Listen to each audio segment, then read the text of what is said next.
All right. We're live. Well, we're recording, not live. Welcome, Cash Oh, and Chris Pieri. hello. Going to be an excellent podcast. Super stoked to have the two of you on in the virtual Woodshed tonight. We're going to go over a lot of cool stuff. I can't wait to hear all about you two, my favorite father and son duo in RC racing, and my favorite driver, young Cash himself. So I'm going to hit the disclaimer button so people know not to get offended, and we'll roll. Disclaimer. You're about to listen/watch a podcast hosted by two dudes that swear, pound beers, and make bold statements. Viewer discretion is advised. Also, we don't intend to offend anyone, so if you do get offended from any of this, well, that's your problem. Now buckle up and enjoy the show.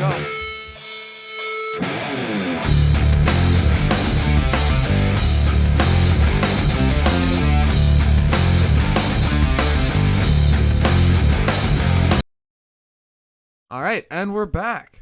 So, I don't even know where to begin here. Cash, let's start with you. Just tell me who you are. Tell the RC world, the three people that listen to this. Two of them are on right now.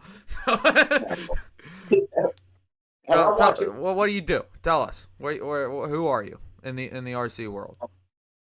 My name's Chris Pieri. I'm a 15-year-old racer, trying to make it big, having a lot of fun doing it. Driving all over the country, trying to go places with it, getting a track in my backyard, practicing a lot, practicing at different places, having fun while doing it, and figuring out the RC cars more. Heck yeah. What you got going on the pro side of it? You know, you got the hat on. Oh yeah, like my sponsors. Yeah. Shout them out. I got Techno RC, ProTech, A-Main. We have Promotion, J&T Bearing Company, uh, GMB batteries, and EB mods. Whole list of them. Oh yeah, And Cool. don't forget the gentleman sitting next to you. Yeah, that's Cash Money Senior, the sponsor. All right, Chris. Hit me with it. Where do you fill What's in? that? Where do you fill in with Cash's charade of racing? Tell the world. I loved RC cars growing up. I mean, I grew up obviously in the 80s. Late 80s, I to my Falcon. Then I got a Clodbuster. Then it was a track in Prospect called Wagon Hill Hobbies in probably 89 or 90. And they had a carpet oval. And I shoveled snow and bought an RC 10L and did that. And it was a piece of shit, fiberglass slot machine. It was as cheap as you could get with a Novak 410M5 speed controller. It had a solder pop fuse. So if it got too hot, it would melt a little too solid. It was soldered between two times. It was a protection for it. It was pretty wild. Did that for about 6 months, and then they put an off-road track in. So the owner of the track, I remember he went to like Aurora Nationals in '91, and I bought his RC10. That was the first year. It was like the world card. I had the stealth training, and So it was I like, raced. sorry, it was like fresh. Like he raced it at the Worlds at the time, and then Yeah, that's super he cool right came there. back. I paid $100 for it.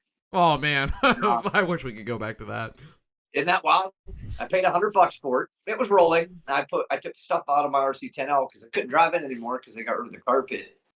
And my parents, we didn't have a lot growing up, so yeah, RC cars wasn't part of the budget. So a good friend of mine, Sean, he was into them too, and we were probably 13, 14 years old, and his dad worked for Volkswagen of America. And so his yard was full of Volkswagen Beetles and Rabbits and Scirocco's and The cool all these shit. old Volkswagens. So me and Sean figured out I hot wired a fuel pump on this Rabbit diesel, and we got the thing running. Now it was the back of his field. We got it running, and we skipped school. I wouldn't get on the school bus. I'd go across the street and hide in the woods. And he'd pick me up at 12, 13 years old in this Volkswagen Rabbit. And we would drive to Wagon Hill. We're talking 25 minutes away at 12, 13 years old in this Rabbit. And we would race RC cars all day at practice. hypothetically speaking. I'd kill him if he did. That's hypothetically. Different times. This went on all summer. And finally, his dad come home. He's like, "Please tell me you're not driving that rabbit." No, Dad, I'm riding in it. Oh, it was hysterical. But at that age, that's all we wanted to do. And then the owner unfortunately sold the business and he moved to Idaho, and never to be heard of again. And I was out of it till he was born in Maryland. We moved back up here, and as soon as I moved to Butler, that McCullough's off road. Mm-hmm. I heard about it, so I took him once and I built him a little rustler, and I bought a B5M. It was right when they first came out, and had it all decked out. I'm ready to go. We're ready to race. We raced there 1 week, and then the unfortunate happened, and with the owner. Yeah. So they closed up, and that was it till about 2 years ago, and 3 years ago, right before Christmas, I brought him up to Big Dogs, and we rented short course trucks, and that was it. And first week, I whooped him. The second week, I whooped him, and he got a little better. And the third week, I'm like, I think I'm gonna let him win tonight. We would go up there, we would race on like Wednesday or Saturday. We'd rent the trucks. I said, I'm gonna let him at least beat me once. Well, he ended up beating me, and I'm like, it's gonna be a fluke. And then he really beat me. So I bought him an Arma Typhon for Christmas, and ran 2S with it. And by the end of from Christmas till March or April, he was winning E-buggy class with a 2S Arma Typhon, and he got his first techno, and that was it. That's awesome. I drive garbage. Every last time goes into RC, but it's fun. Yeah, we have a lot of fun together. There's a lot of things I want to dissect with that whole spiel. Where do I even begin? Let's talk about, because it's the one blinking in my mind right now.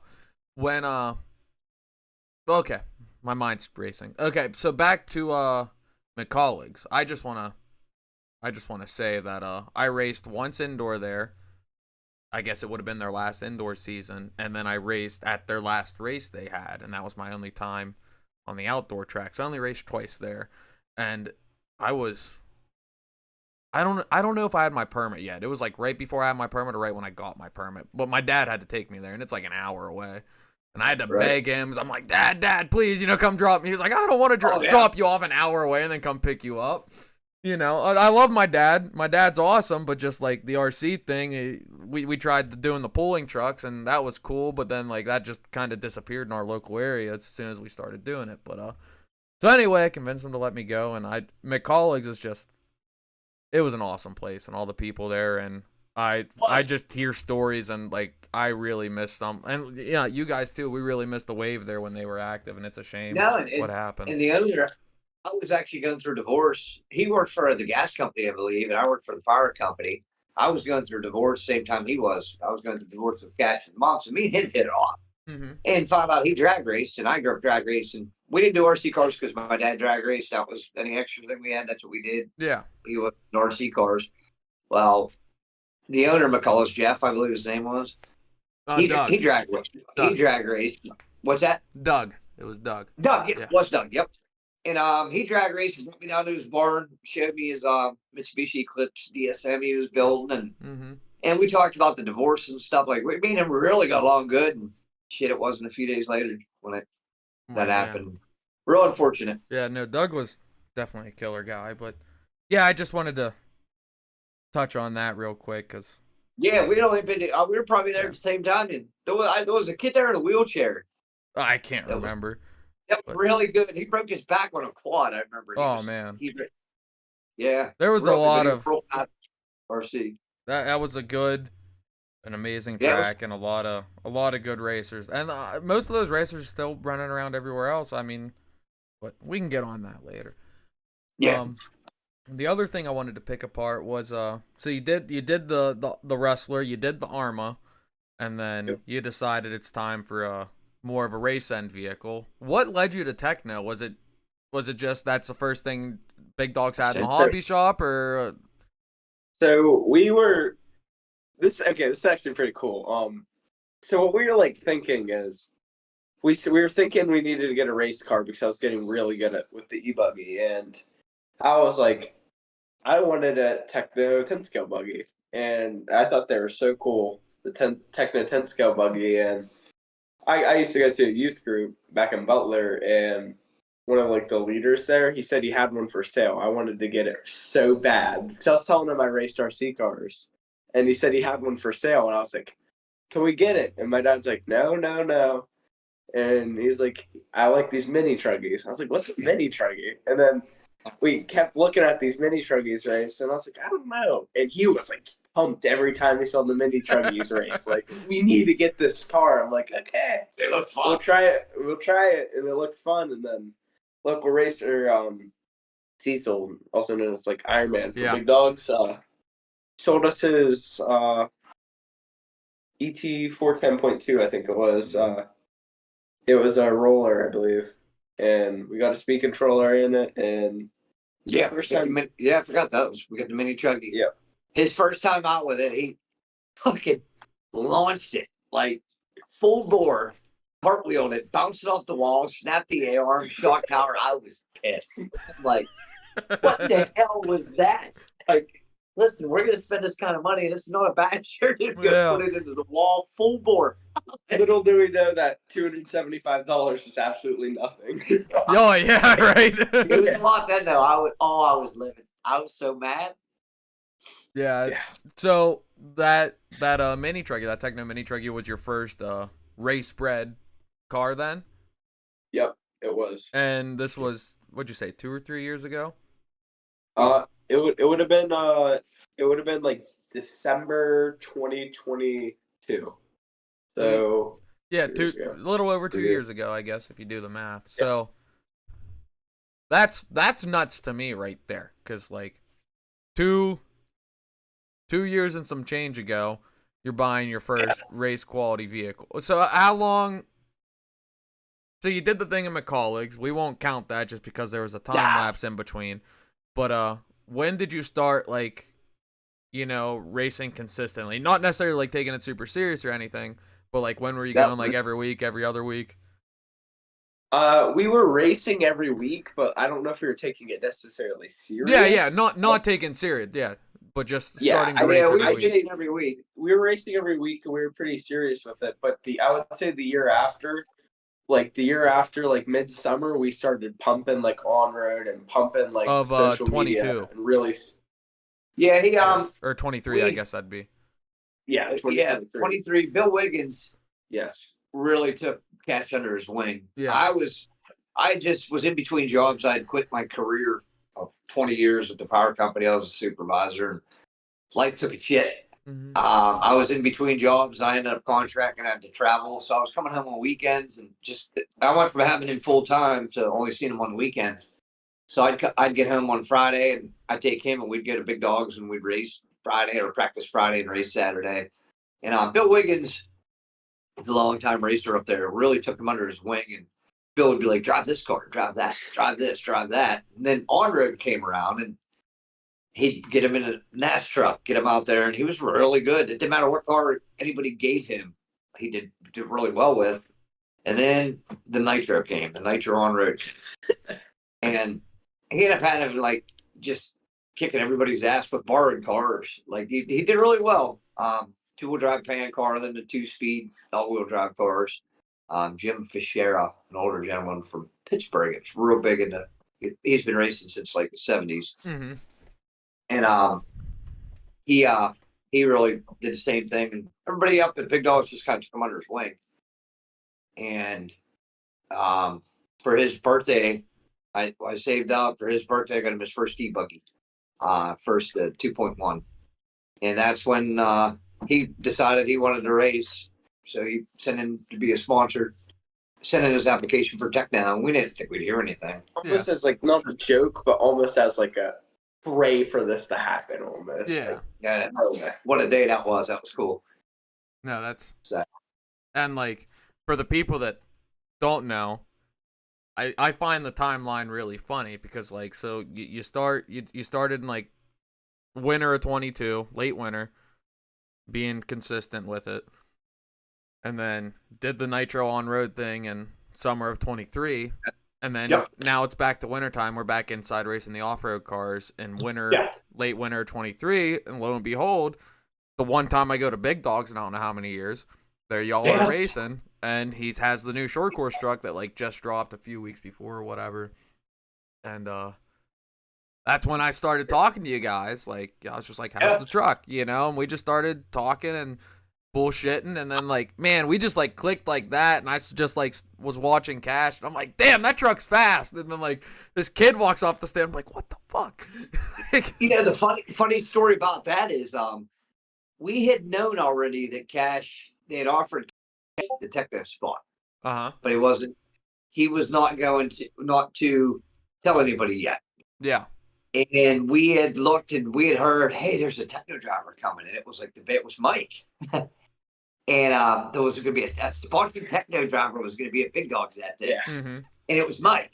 And we were like, oh my God, like Cash, like you got to show this guy that you're good. You know what I mean? He's going to be your teammate. Well, we can't really tell him, Mike, because we weren't supposed to tell anybody yet. Yeah. They made him the offer, but so it was kind of in that in-between stage. But ironically, even during the mini truggy days, I totally forgot. We walked in there the one day. There's Jared Wiggins standing. I look over and I'm like, what? And his Katie, his wife, or soon to be wife, she's from Arlington. she's right around here. Yeah. Yeah, we didn't know that. Yeah. Well, I accidentally down at Tony's. He does the mini crawling comps, and I went there for one of his deals just to support him and hang out at the hobby shop. And I was wearing the LCRC sweatshirt, and this woman was like, you like LCRC or you race? And I was like, yeah, I do the off-road thing. And it was a wife and her husband and a daughter, and they were like, yeah, my sister's Katie Roxbury. And I'm like, okay, like no idea. She's dating Jared Wiggins. And I'm like, what the fuck? Yeah. I'm like, what are y'all doing here? Like, I don't know.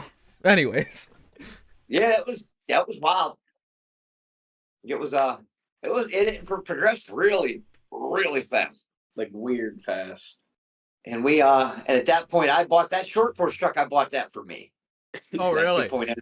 They came out. I'm like, this is all me. I never even drove it. He got a hold of it and went out and whooped everybody's ass the first night driving it. I'm like, are you kidding me? First day we got it, like bone stock setup. I beat everybody. You beat everybody there like the fast guys. And it's like, oh man, okay, I lost that car again. Like I've tried to race Alex. You got the A scale short course now. Well, I know I got the driver for about a minute yesterday, and he had. We'll get into that. We'll get into that later on. Yeah, I promise we'll get into that. But so with the Nitro on road, because you're like a wizard with the Nitro engines, Chris. You know, you're nuts. Did you do Nitro back in the day too when you were younger? Yeah, I had some Nitro off and on bashers. Yeah, never anything good at all. But I'm a gearhead. Well, so it all makes sense. It makes sense to me. And Mhm. two strokes, I did motocross when I was young. I mean, it all made sense to me. And we honestly probably really would have pushed. I bought him that MRX 6X on-road car, and we were really, because that Jim Fisher, that whole group of the Midwest Nitro group, they really were pushing for him to race big into that. We probably would have, but then we went to LCRC. That was it. Yeah, don't blame you. I mean, literally, that place ruined us. I fell in love. I was like, And we haven't done. I never even finished I put the Mugen together, and we sold it just because he doesn't want anything to do with the on road anymore. It's fun. We do have a 2-wheel drive pan car that we don't. It seems like they have those races. It's the same weekend as LCRC. Yeah. Or we raced all weekend. He hasn't seen his mom for a week, and we come home, and that's our week off, like to just relax, because that's expensive too. Oh yeah. I mean, $50 for a gallon of fuel, and we get through over a gallon every time we go. Right. I mean, it gets expensive. No, it certainly adds up. But on the on-road thing, next winter, mod touring car is the move. So just no more 10 scale off-road carpet. okay. I'm only touching this quick, everyone. No, in the southwest corner of Pennsylvania, the Pittsburgh area, let's get rid of carpet off-road and let's just do on-road. Oh, I'd be up for that. I would too. We did a car to car. We one time. Yeah. We bought one off. We bought one. Raced it once. He won, and that was it. No, it's great. Like again, as I said, I dabble into every time. It's great. Yeah. But I'm just letting y'all know, I'm gonna build a mod touring car because everyone around me has 21 5s, 25 5s. I'm gonna build a mod because when I went to the nationals and like watching the 21 5s and the 25 5s, I'm like, falling asleep. They were slow, but the mod, it's not. Anyway. Oh yeah, they fly. Yeah. Before I go off on a tangent, sorry for that. Back to y'all. So we talked about Nitro. We talked about how you got into a techno. We talked about how the whole racing bit started. So you were racing at Big Dogs, and then summer came around. Did you go anywhere else for off road racing? I know. Beast of the East. No. We before summer. After Big Dogs, we did Beast before of the East before year. you touched LCRC. Where'd you go before that? It would have been Beast of the East, but are you talking about the first time we raced off road somewhere else, or? Yeah, besides Big Dogs, like what's the Okay. like how did this all fall? Brown 2. Remember? Brownton 412. Before Beast of the East and all the stuff, we raced like mini truggy at 412. Yeah, their season opener. The first year, 412. We did like once there, and then maybe once or twice at Browns. Okay. Yeah, we did terrible. It was horrible. Yeah. Like, D main, like last place. Yeah, we did terrible. Which so would this have been Beast of the East 23? No, 24. Last year. Yeah, last year. Okay. Last year, he had just got on with techno, and we literally went there. We never went to a big race, and he did really good. We were all cocky. Big Dogs. Think we were fast. Yeah. We get a Nitro now, and I'm like, yeah, we get that beautiful Reds engine. Yeah. Okay, so yeah. you did Beast of the East.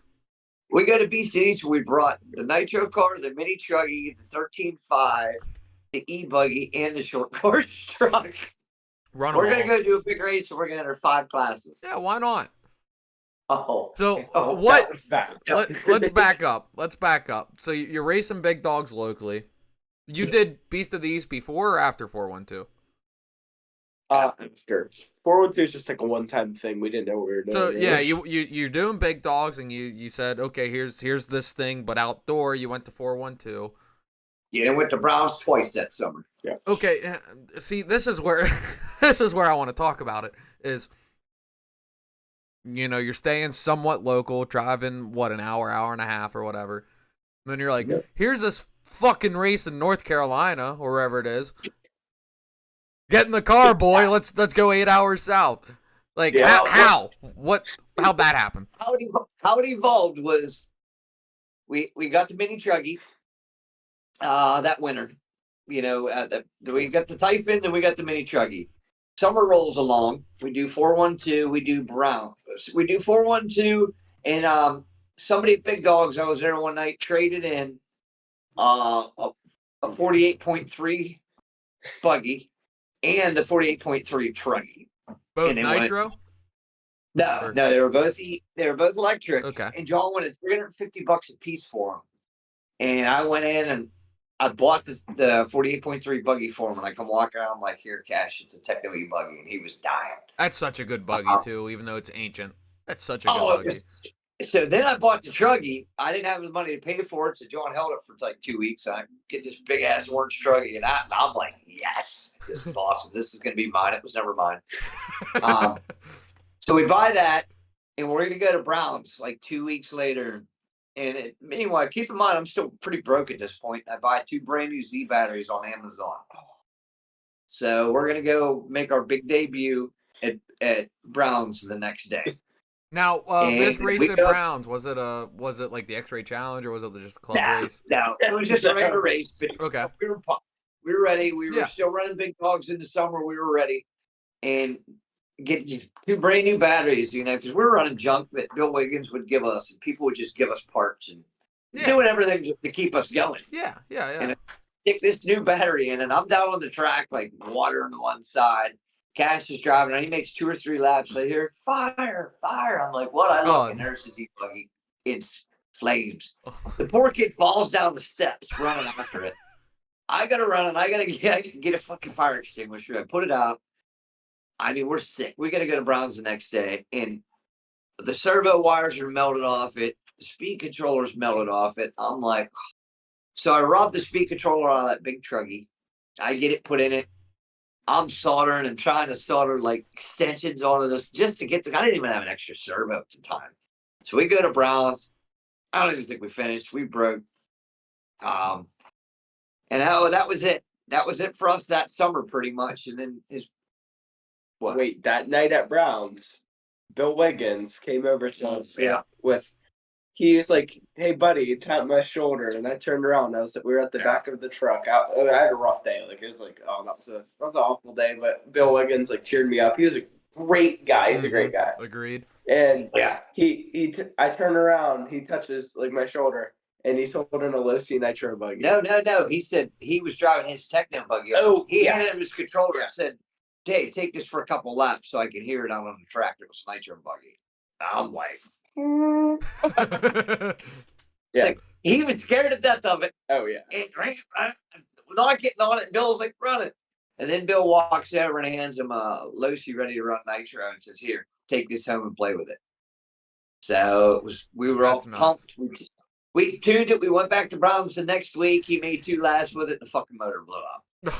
Was it the RTR motor or was it? Yeah. Okay. Yeah. Was it like dynamite or something? Up. They are. It blew up. So then I bought a Flashpoint engine. Put the Flashpoint engine in it. We never got to run it again. Summer. That's when that fall rolls around. I get him the e-buggy. Mm-hmm. Then we get the short course truck. So now he gets on with Techno.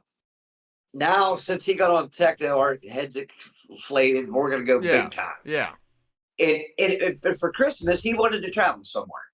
So that Beast of the East race came up. And it seemed cool. And you know what? Hey, it looks like an awesome race. Vacation. Let's me and you take off. We'll hop in the car. We'll go. And we didn't know what a big race was like. We didn't know you don't bring 5 cars. We broke everything we went. We got our ass whooped. We met Lefty the first time. We learned a lot. And very humbling because we got crushed. Yeah. And we learned about servos. You know, he was doing good, but then the car shut off, burnt the servo out. Went through 2 servo, throttle servo, and the nitro buggy took a shit, steering servo, but we were buying $70 Hobby Star servos. Mm-hmm. You know, and it just, you buy once, cry once. We learned a lesson there, what to buy, what not to buy. It just, So we came back and we're like, okay, we're just going to focus on, and the Reds engine blew up. I bought another one, it blew up. And we about gave up completely on nitro after that, and we went to P&B was shortly after Beast of the East. I had blown up 2 brand new Reds engines between Beast of the East and P&B. That's the month of that. Mm-hmm. And blew the first one up in P&B, and I put the Flashpoint that we had bought for Losi, put it in it. We ran P&B, and it ran the whole time. It actually idled. I'm like, oh, wait a minute, we could do this. So I bought another Reds engine. It didn't last another month. It died. He was so frustrated and the thing flaming out. We couldn't went WOCRC. We came out there. He TQ'd it and was doing good, and then the motor blew up. Yep. And we were done. We were done with nitro, and we might have dropped them. And Mike told us, get an OS engine. Mm-hmm. He said, get an OS engine. Quit messing with these things. And I mean, we're ready. We're just ready to pack it up. I was so frustrated. He goes, I'm not a dummy when it comes to that stuff. And I could not get them engines to run. So we bought, I think, what did we buy? Flashpoint? Yeah. I put that old Flashpoint back in. The old Flashpoint went to the LCRC, and he did really well. And that's kind of how it evolved. Last year, even our first trip at LCRC, I don't think he was in C or D main on both classes, and he just progressively started getting better. And it's nuts. Then the Nitro Truggy came, and that destroyed his race. But it was cool. It was cool. I loved it. You saved me that day when I was leading pro Nitro Truggy by 25 seconds and my car like blew up. Yeah, it was terrible. I That cried. was bad. Oh, that was horrid. And we also learned a lesson there. Like, you got to choose your battles. Like, I couldn't maintain 3 cars. Yep. You know, we let the Truggy just kind of sit off to the side. We didn't practice with it, but that also bit us in the ass by not going through the diff that day. Yep. You know, it just 30-minute main, it just melted down the center diff. Yeah, I mean, I don't know because I've never ran nitro as we've discussed, but like, there's so much like you have your e-buggy or your e-truggy or whatever your electric car is. Now just multiply your maintenance by like 20 because now you're doing these longer mains. You're doing these 20, 30, 45 minute and at the top level hour-long mains where, okay, so like, you know, you build so much heat in 10 minutes with your e-buggy or 8 minutes or whatever. So now you're doing it for 30 minutes. You're going to build more heat on the ring and pinion, in the spider gears itself, the spur gear, the engine alone. It's just the fluids. There's so much science and chemistry going on. It's, you know, your e-bike, you could let the maintenance slip on it and get 10 more minutes out of it always. yeah. We've learned you can't do it with the nitro cars. Yeah. That car has to be tip top. Like now, even his e-buggy now, we've learned like it doesn't leave the house unless it's rebuilt. Yeah. And at the level he's at now, because he's gonna break it. He's gonna hurt it. I mean, literally, I rebuild those cars every time he drives them. Yep. We sit here, we tear one apart. I do the diffs, he does this. You know, we start ripping and tearing. We have our system down, and we build them. But we've learned at this point, because you know, you pay $100 entry fee at those places, you don't finish. That sucks. No, it sucks financially. You know, Oh, it's terrible. I could give a shit less where I end up on the grid, but if I can't finish or like be in that last race, you can't even finish. It sucks. Yeah, it's terrible. And it takes the fun out of it. Yeah, at Motorama there was a girl racing short course with the 2.0 Techno, and I think it was Friday. She stripped the spur gear, and I had my 2.0. I still have my 2.0 short course. I had it with me, but it was like my Plan C backup, and I didn't have any other spur gears for it, like just the one that's already on the diff. And so she's like, "You got any of these?" Like she was asking everyone in the pits. And I was like, "I do, but I don't want to give it up because, like, you know, I don't want to take away my backup if I need to switch cars or whatever." And then we ran the second qualifier on Saturday, so we're one round through, and I noticed she wasn't in the race. Did she not find a spur gear? So I went and found her in the pits. I'm like, "What are you doing?" And she's like, "Oh, I couldn't find a spur gear, so I'm just parking the truck for a weekend." And I'm like, "No, fuck that." I ran to my car, grabbed my truck, and I said, "Here." And she's like, "What?" I'm like, "Take the spur gear off, put your stripped one back on my diff case, and call it." She's like, You sure?" I'm like, "Fuck yeah. Like, you spent all this money. You got to raise. What do I owe you? You don't owe me nothing. It's a $5 plastic gear, you know?" But, no, so yeah, like you were saying, it's stupid to spend so much and not be. I mean, like, things happen where you just can't finish, whether you can't find the part or whatever. But yeah, yeah. So that's that bit. When so you got the Techno sponsorship, right? At what point did you start branching out to other avenues for sponsorship? And like, how did that go? Like, what was that path like? Cody Fry, we were racing with him a lot, and he was pretty much like, "Hey, get on with Promotion, J&T Bearing Company, and Reds." Those are the companies that he was with. Mm-hmm. So when he got on with Techno, we got on before him with Techno, and he had been trying to get on Techno and didn't. And then we got the call to be on Techno, and he hadn't got the call yet. He was kind of bummed about that, I think. But Cash is young. I could see from a business standpoint, they would want a young guy. Yeah, and not like saying anything bad about Techno, of course, I couldn't love Techno, but from what I heard this past silly season round of everyone that I know applied to Techno specifically, everyone was, 30 or 40 or more.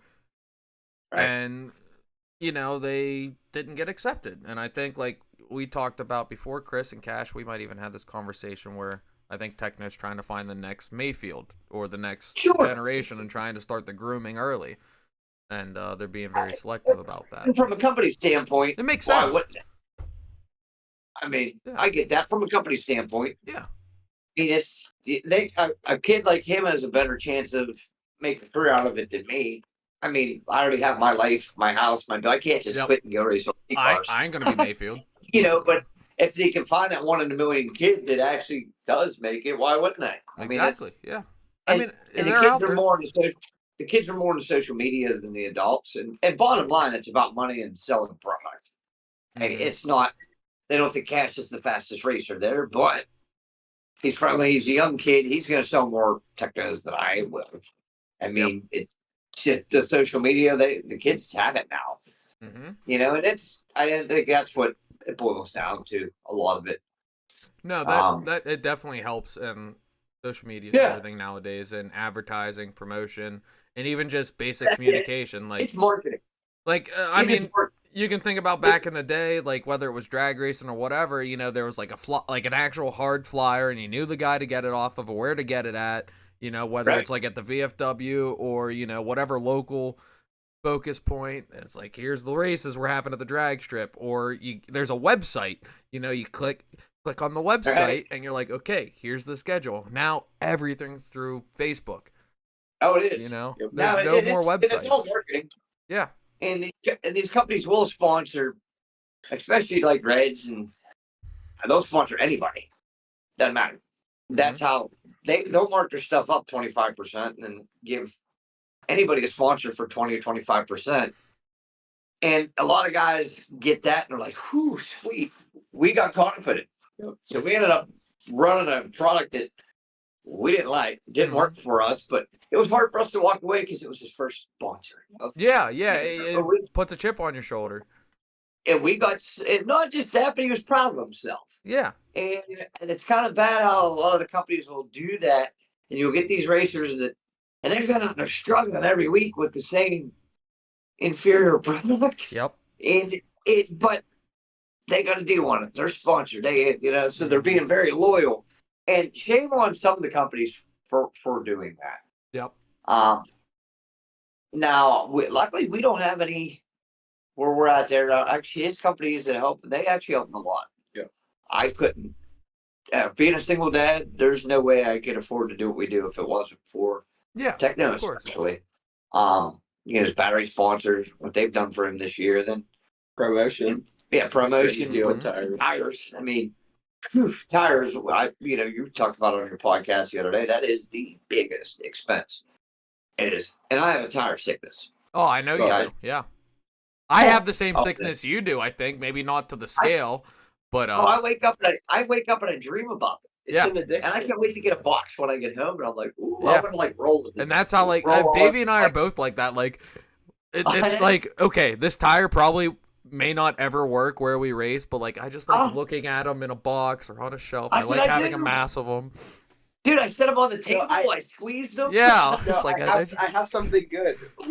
We just got an order of like 9 sets of rims and like a bunch of tires. Yeah, it's like laid out here.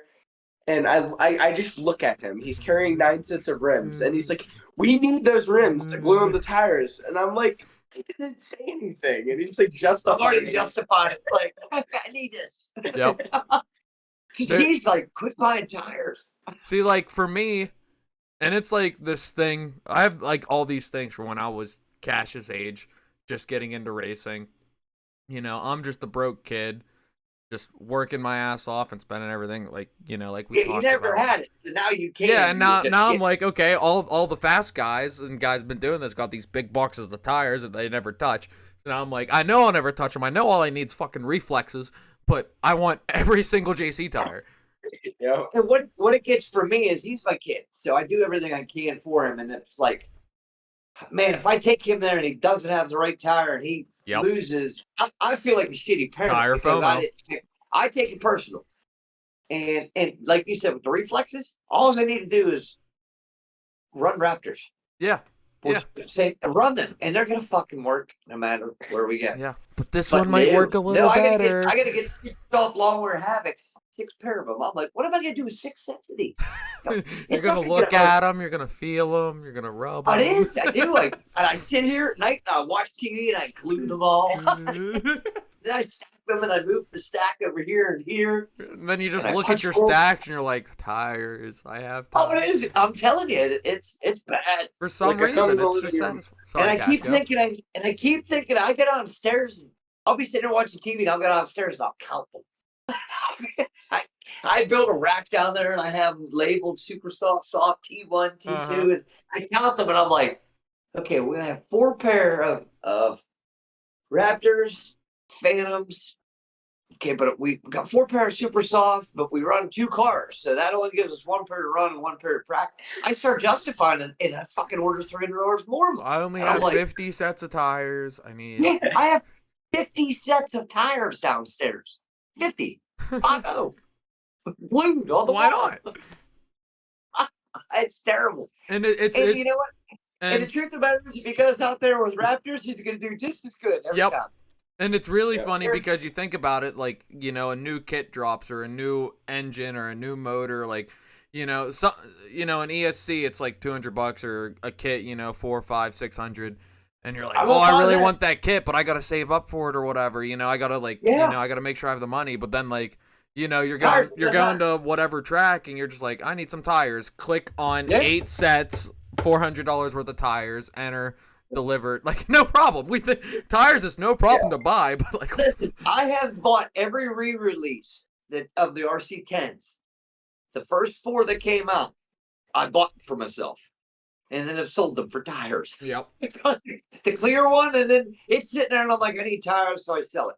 And then I order the 40th anniversary. It comes in, I pick it up. I'm like, oh, great, this is awesome. I sell it for tires. The GT, the truck, I bought the truck. I sold it for tires. So, for everyone listening, if you're in the pits and Chris Pieri's there, he might be willing to do something for tires. Yeah. Get a load of this guy. I did it this winter, and I had my quota. I know what we were going to need. I literally think we have everything for this summer. I just pray promotion does not come out with another fucking tire. I can't wait to see you in the hobby shop at LCRC holding a set of promotion tires, and I'm just gonna. If it's a new set, I mean, I'm done, because I did the Vipers. They came out, and I only bought 2 pair. But I think I need more. But he doesn't think. No. And well, like your last part, we're just gonna stick with the 3 this year. And honestly. And you made that good comment the other night when you said about you used something one time and it worked really well. Mm-hmm. Well, at LCRC, we used the Havocs the one time, and them things, he could pull wheelie on the back straightaway. The forward grip, like he launched when they had that big uphill, where you land, and only the pros were landing up top on the flat. Yeah, he was doing it.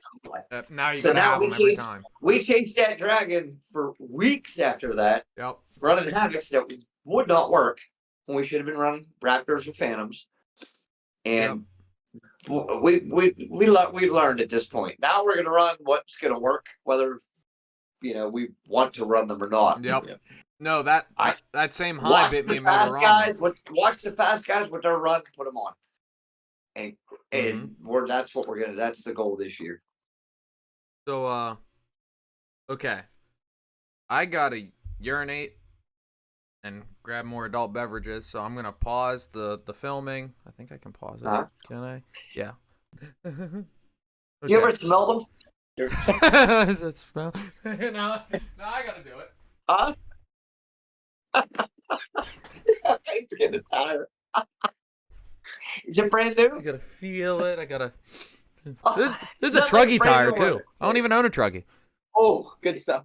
You smell them. Well, it's really funny because Gavin Vicina, he can. At least with the. I don't know if he can do it with the promotion tires. Probably can. With the JC tires, I'll be like, Gavin, what compound are these? Throw them at him. He goes, they're blues. Really? Yep, but he can tell by the smell. But oh, it's bad. Yeah. Anyways, cash. Another thing with Good. No, I want to hear what he has to say, Cash. No, the tire thing. You know what screws me? It's like Thanksgiving. Promotion will be like, "Hey, tires, 25% off." Yep. And we already get a discount. I'm like, "Oh my god, we need these!" And I order all these tires. I'm like, "We don't even fucking run clay." Like, so I get clay tires. The only way we run them is if I grind all the tread off and run them in big dogs. So I'm like, what?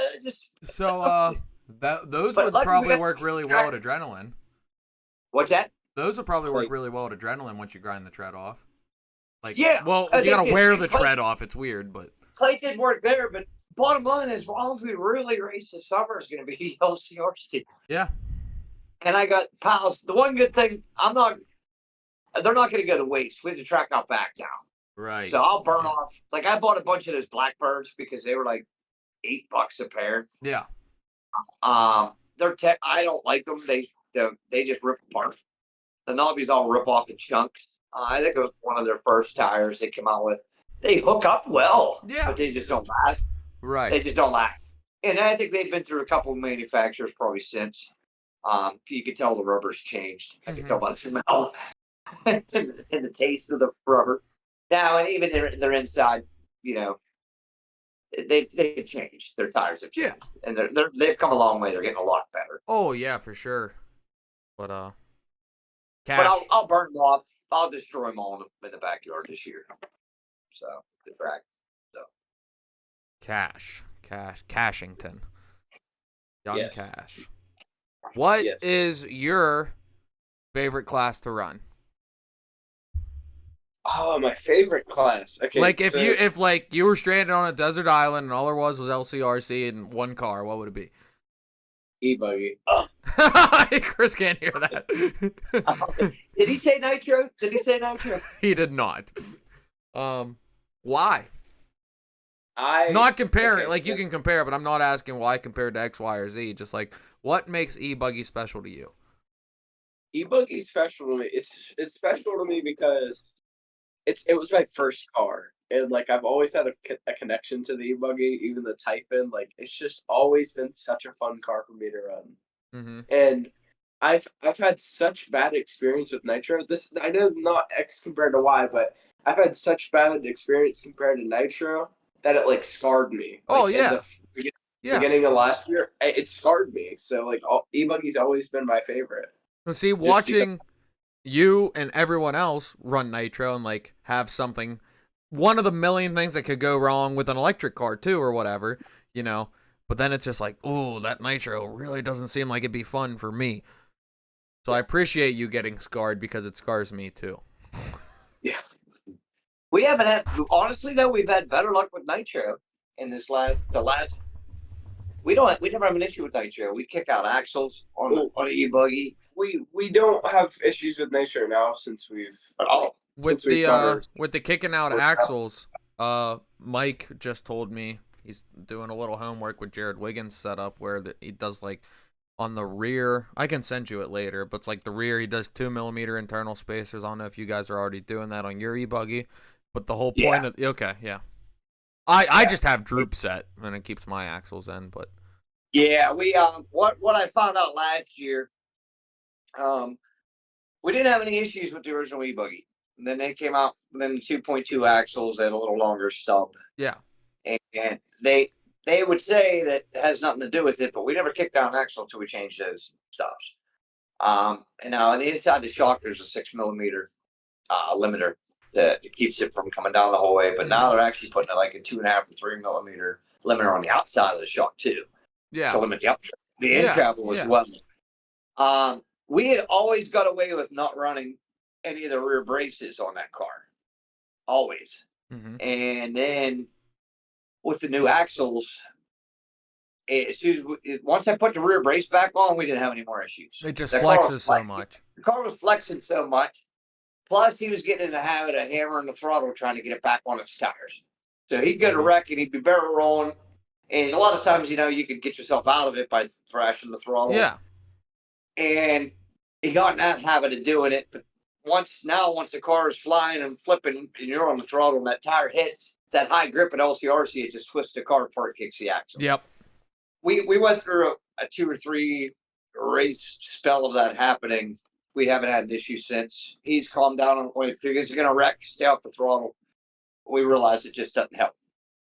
And we put the chassis brace back on. We haven't kicked an axle. It helps if you keep a little bit of consistent throttle because it will keep the car like rotating slow if it's flipping over to where if you can turn the wheel to like recover it, like because I can notice that like a lot of the times if I'm crashing. That's like a noticeable thing. But I used to hammer it when I was crashing and it would just kick the axle out. But if you keep like just a tiny bit of throttle on to maybe try getting it to flip back over so you don't take a whole Marshall, it's definitely worth it. Learning. Yeah, well, this is great conversation right here because like that skill itself when you're flipping to manage to get your car back on its wheels after some barrel rolls, that like, you know, all the pros are able to do it no problem, and like Cash, you do it very well, and lots of people at your level do it well, and I'm like, you know, a couple tiers or however many you want to say below you, and like, you know, I can get lucky once in a while, but I'm more often just like, if I'm rolling, I'm just off the throttle, I'm just waiting for it to stop, you know? Yeah. And so like hearing that input for me, now it's like, ooh, I'll try giving it a little, goosing it a little bit, you know? And then like the other thing, well, we were at I think it was the Halloween race. I was in the C main and E-buggy, and I think you were marshalling Cash or whatever, and I was leading and I won, but like on my victory lap, you're like, do a whip, and I'm like, I don't know how.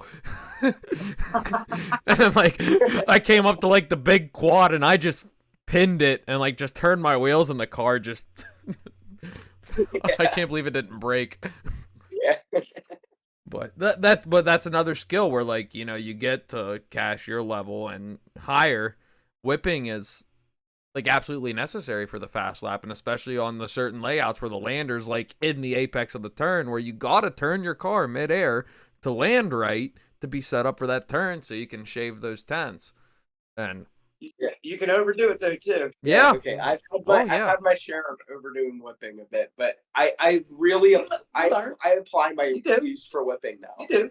Well, you have to overdo it to be able to not over. Like you got to know the limit. And you got to do it. It bit us at Beast of the East. Yeah. Because it was so high bite. Mm-hmm. Earlier today, he could whip this one jump, whipped right into the turn. He'd be sideways, landed perfect. The traction came up. And good 3 times. If his wheels weren't straight, that car just flip over. Yep. And it's, you just gotta tell, you know, you gotta be, you know, disciplined enough to know, hey, that's not working. And we talked about it.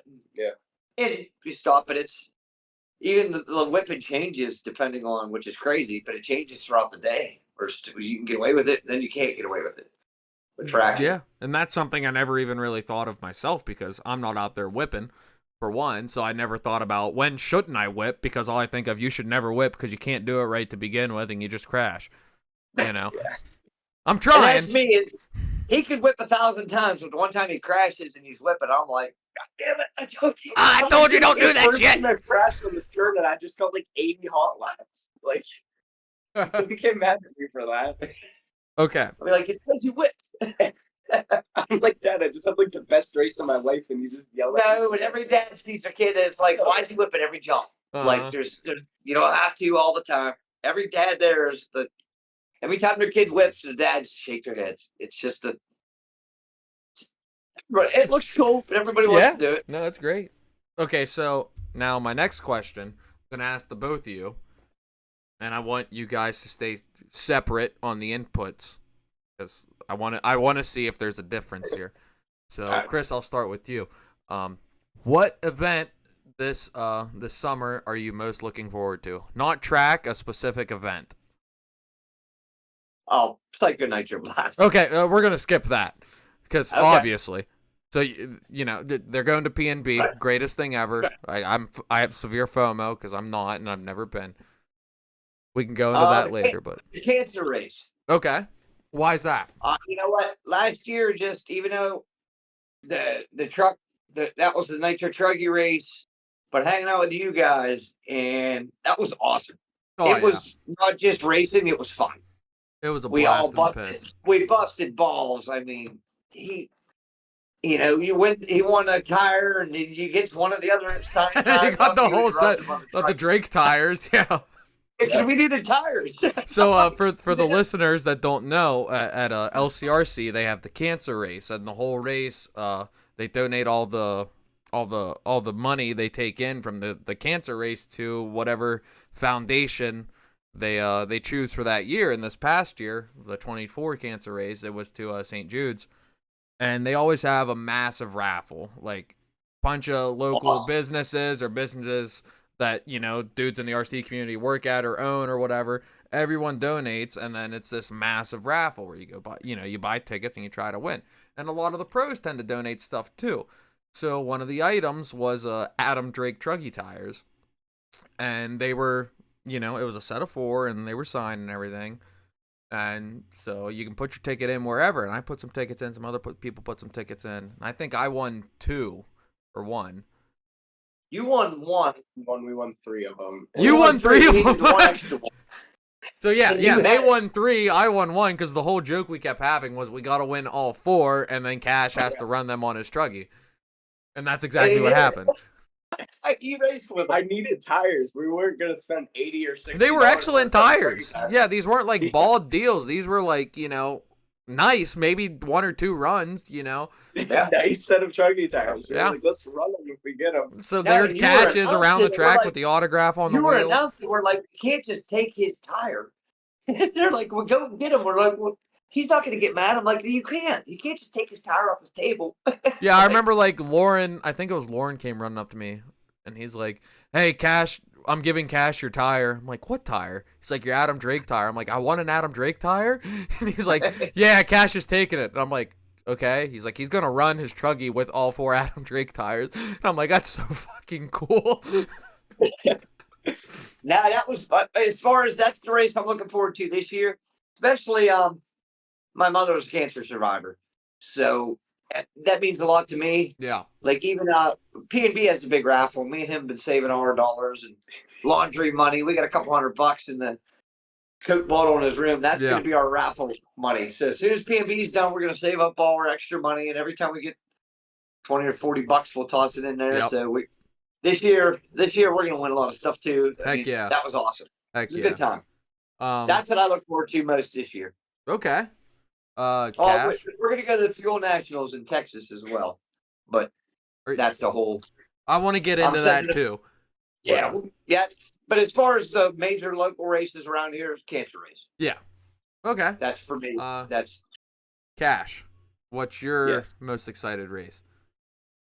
I really do agree with him, but I'm gonna have to say the season opener for LCRC. So this is gonna be weird for me, but this was my first LCRC race last year, and I remember going. It was like a little like chilly, and I remember just pulling up to the track and seeing the track, and like just like almost like just being amazed. And I just remember that season opener being such a great race, like bonding with Garen, honestly. I think that's when we met him there, and great guy we met. We were just able to bond with a lot of good people there, and we're gonna be able to see all of our friends there. Hopefully, you're gonna be there. I'll be there. It's awesome. We'll be able to bond with everybody, and it'll just be like a big family. Like this, RC's our family now, so it's just gonna be like a big family reunion for us. And we, lean towards the A scale off-road world, which in our area is pretty much only outdoors. So it's like you said, family reunion. Here's the family we've been communicating with on Facebook and seeing at these 1 or 2 races we go to every winter. So yeah, I am so stoked for the season opener. Yeah, you know, that's my reason. So I think that's fine. Yeah, and because you had such a good time last time, so now you're still living off that high.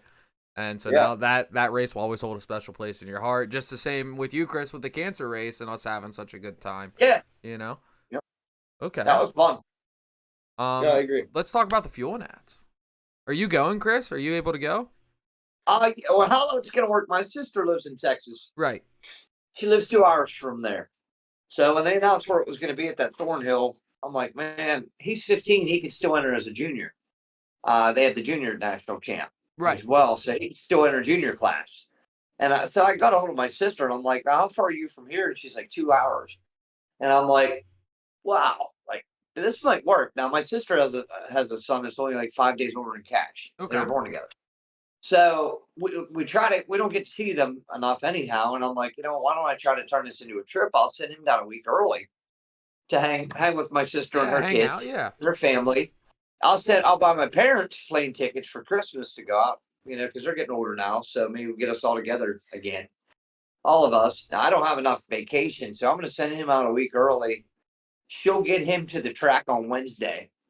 Now I'll send his cars out. I'll send them money to get him a tent.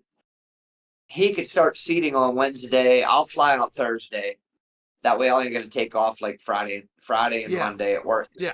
If I only have like 10 vacation days and 4 personal days, and you take 2 for this race, 2 for this race. Yep. Pretty much. I'm in the same last boat as year, you. Yeah. I ended up was out of days at the end of June. I was screwed. I couldn't even. So I was dropping him off at LCRC, coming back home till Friday, so he could. It's just a pain in the ass. So I'm trying to just schedule my days a little better this time. But now they canceled the ENATs, and now they're adding that in with the fuel nats. Yeah, so now it's a big deal. So, Bigger deal. Yeah, it's a bigger deal. Now I'm not sure how I'm gonna even get them registered. Are they gonna make it Monday through Sunday now? Or are they gonna still only do 4 days? Like, I don't know how they're gonna add it all in, especially it's sold out in 10 minutes before. Now signups come out and go live Monday. Yeah. I gotta pray it's at a decent time I'm not at work that I can get them signed up. So yeah, I'm really hoping you get more info. Which by the time this podcast is out, cross my fingers, you guys ought to be signed up and everything's crystal clear and lined up. I'm hoping it. But and we met some guys at Beast of the East that were actually from Texas. And they're going to be going to it, and they're like, "Hey, we'll pick them up at your." They're from Dallas Fort Worth with my sister. They're like, "Look, we'll pick him up. He can come with us. Heck yeah. We got an Airbnb. He can crash with us for a day or two till you get there, and we'll pick you up at the airport when you get there. We're a good group of guys. Good. That's awesome. Yeah. It's the whole family thing. You meet people. It's amazing who you meet. Oh yeah, like in the industry, it's a blast. Yeah. And I was telling my one friend, like for me, I don't know if y'all experience this, like it feels like when you take RC like half serious and you're like racing every weekend, every other weekend, and it's like your main thing to do when you're not at school or at work or whatever, that it almost feels like you live in 2 different worlds. Like you got the reality world of bills and a 9-to-5 job or whatever, or how much overtime some people work. And then you got this other world where you just go out on the weekends and you see this whole group of friends you only see at these things. And, it's like, it could be 2 years since you last saw this one guy at this other race, but it's like, hey, how you been? Good. And then like you guys are pitting next to each other like you just saw each other the day before. And oh yeah, it's nuts. You pick up where we left off. Yeah. Yeah. It's like 2 different worlds, which is, great. But then it sucks when you're done with whatever race you were just at and you got to go home and then you got to go back to the real world the next day and you're like, man, it sucks. Oh, it is. We get home from a race like adrenaline. We got home Sunday night. We left at 2 a.m. to drive down there Sunday. We drove down there. We left at 2 a.m. Drove there, raced all day. We didn't finish till 7 p.m. down there and had to drive back. Yeah. I've been sick since then because I was running off fumes for like 5 hours of racing, and I was like, brutal. I know how that is. I mean, like a lot of the announcing I've been doing over the winter, like when we did Trains and Lanes for Sean Duffy's series, we left at 2 a.m. I think from my house, 4.5 hours there, and I think we were done racing by 8 or 9, somewhere around there. It was like 130 some entries, and drove 4.5 hours. I think it was a 1 hour. We stopped at Sheets at 2 a.m. in Donegal, and then we stopped there at 1 a.m. the next day. Back. Yeah, it was terrible. It's rough. Yeah, that's when I was like, okay, that's my distance. That's my limit. I will never drive this far again without sleeping. Well, that's us. We won't do the Adrenaline Sunday race again just because of that. Yeah, if you get a hotel room Saturday night or, whatever, then it's not as bad. Yeah. But, I'm cheap, Once again, it's the whole pick and choose. If it had been summertime, we'd have went down and slept in a car or pitched a tent. Yeah. But I just can't afford hotels, like, especially we got P&B coming up, which is an absolute fortune. So that's the whole, we've just been kind of pinching pennies just to get to P&B, because then hopefully we try to make it the year season opener, and then the week after is the season opener at LCRC. I'm like, whew, and then we have races coming up 2 weeks after that or a week after that, and then it's just a bunch. The season opener, all right there. Oh, they're all in April. Yeah. and it's like PNB, and then Yep. Roars, and then Yep. Yeah, like we wanted to do Motorama, but I could not Yeah. swing. It's It tough was to try to fit we wanted everything. we wanted to do BCDs just to kind of redeem ourselves from Yeah. last year. we And got to see, hey, how we progressed, how much we progressed from last year to this year. We did great. Oh yeah, We got y'all to see y'all what killed it again. down there. So next year it'll probably be Motorama over BCDs. Yeah, for sure. I got a personal interview from Lefty after the second I place. saw. Yeah, it was cool. Very cool. That was really neat because it was like I was in like fifth or something, and like within like 4 laps or whatever, like at the last few minutes of the race, I just like place and then like third place maybe. I was just hovering there. Got this like I was just at third place in the last lap. I passed the dude. Second place, Lefty was like, "No one cash money." He said, and I was like, "That was so awesome." I was hyped. I've never met Lefty in person, but I only hear good things about him. You know, I mean, He I listen to his was awesome. podcast right. all the time, but He's all right. yeah. Okay, so we talked about all that fun. Let's talk about how is it being a father, and I want to preface this: the father and son race team of the Pieris.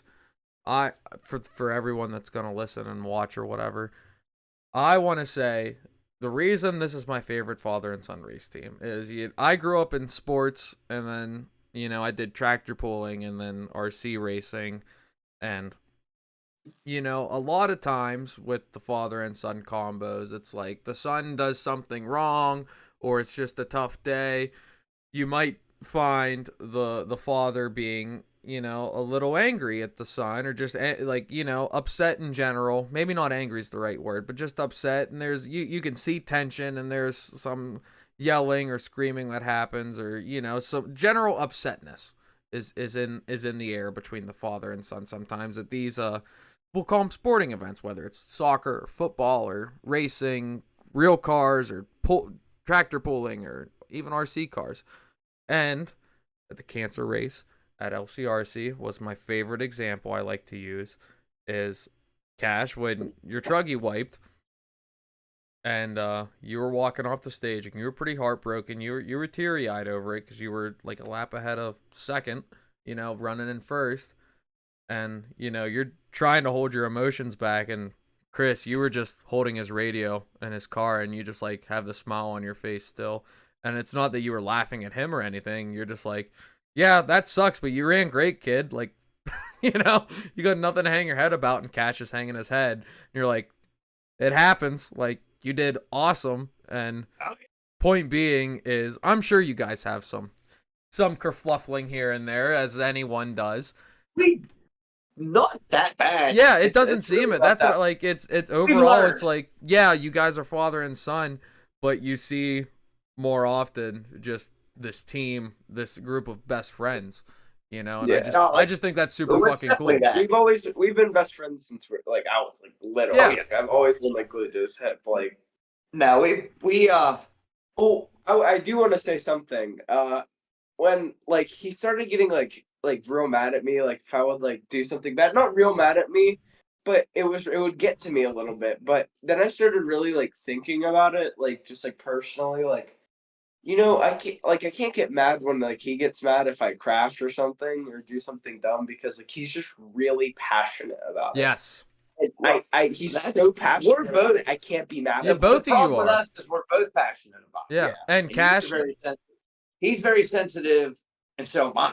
Yeah. So when he gets upset, I'm upset times 10. I feel into every pain. Yeah. Worse than he does, because whether he knows that or not. Yeah, you're looking at him as one, your son, first and foremost, and then he's, your teammate per se, and then he's also your driver. You're the mechanic. He's your driver. So in any racing format, no matter your relationship to the driver, if you're the fucking guy that changes tires on this race team, and a tire falls off or whatever, you're heartbroken because that was a thing whether or not it was even your fault, if he doesn't do good, it's a car thing. Oh, I feel it. Yeah. It's, Yeah. So I take it to heart.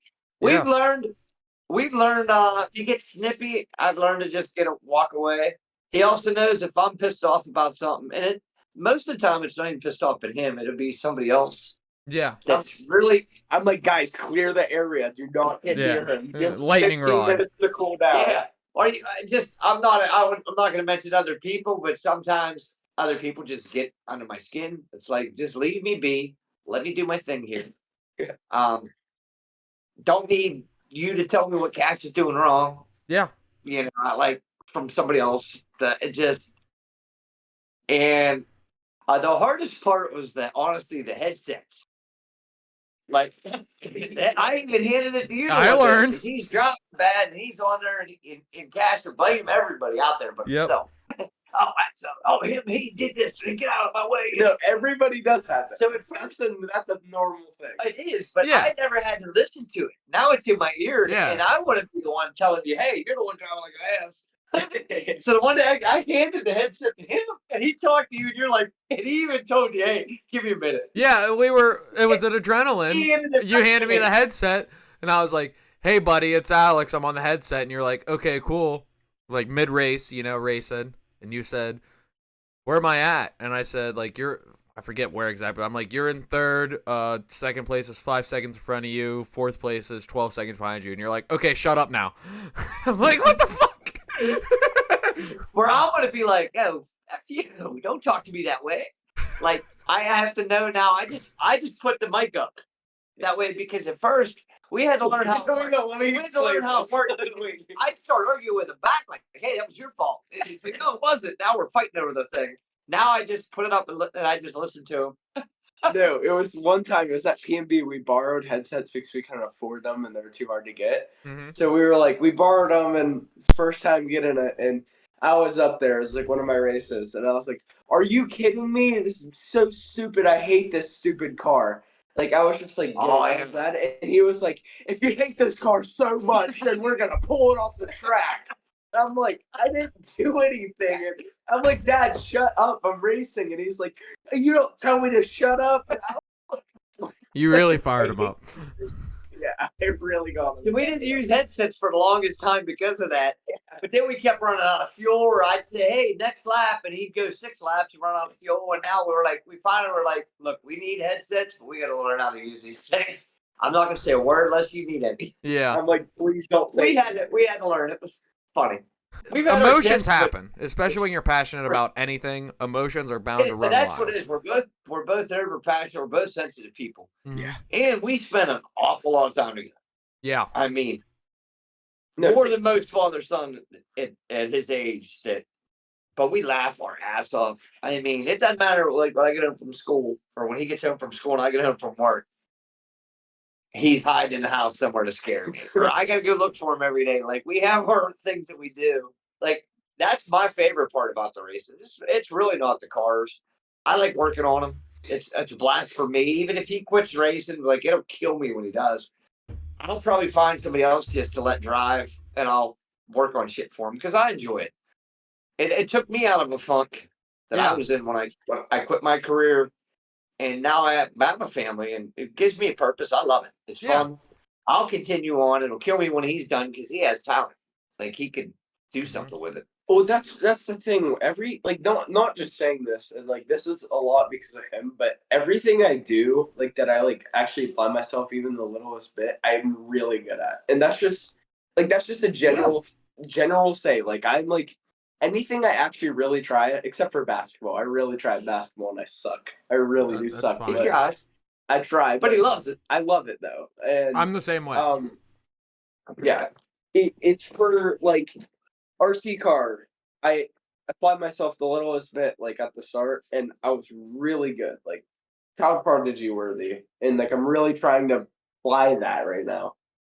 But even when I was little, before RC cars or around the same time, I was playing drums and became really good. And like thanks to my dad for making me practice and stuff, or like telling me to practice, it really pushed me. But like just touring, like having concerts, you know what I mean? Mm-hmm. like being like really good at drums. Like I could have made something out of that, but So I think RC cars. you like did concerts and shit when you were younger with the drums?